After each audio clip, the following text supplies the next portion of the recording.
Hi, everybody. Ian Bremmer here. Around your world in 180 seconds, I have your questions lined up on my phone, and we're ready to go. First of all, what are the ramifications of the U.S. ban on Russian oil imports? A couple of things. First of all, the United States doesn't really get much oil at all from Russia.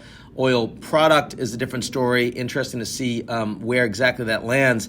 But it's definitely a significant message from the United States. Last week, the Americans weren't planning on that, but given a lot of domestic pressure, including from Congress, the Biden administration decided to move on it. One problem I see is that this was not well coordinated with the Europeans. Almost every other message so far in response to the Russian invasion of Ukraine has been incredibly strong coordination between the Americans and the NATO allies. That is not the case here, and I think that is a challenge. The Europeans are not going to be willing or able to go nearly as far as the Americans because they have a hell of a lot more to lose, and that potentially makes the NATO alliance look a little bit weaker on this issue. They're going to need to communicate well on it. Okay, are there any surprises on Russia's released list of unfriendly countries? Well, surprise is just how many of them there are, frankly. I mean, this is dozens of countries that are involved in sanctions, involved in providing military support for Ukraine, and the Russians consider all those unfriendlies. Of course, Ukraine on the list too. I mean, a little surprised to see countries, like Monaco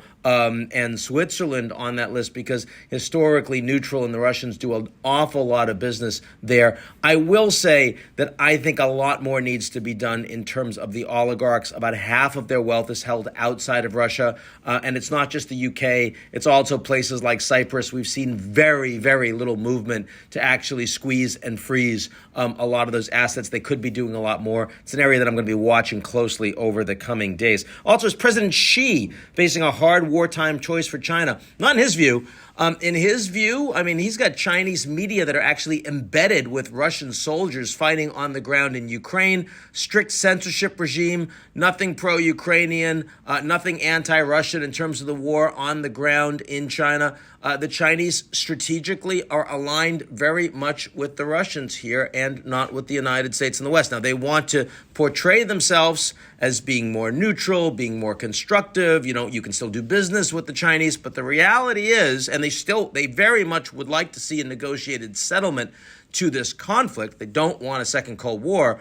But to the extent that the fighting is continuing, it's very clear which side of the battle that they are actually on. And this is a problem ongoing for the Americans and the Europeans. Very interested to see Xi Jinping talk to both Macron and Schultz in the past hours to say, hey, we'd like to be involved in any diplomatic settlement. I'm certain that would have been prepped with Putin in advance of Xi Jinping making that announcement. Be good, and I'll talk to you all real soon.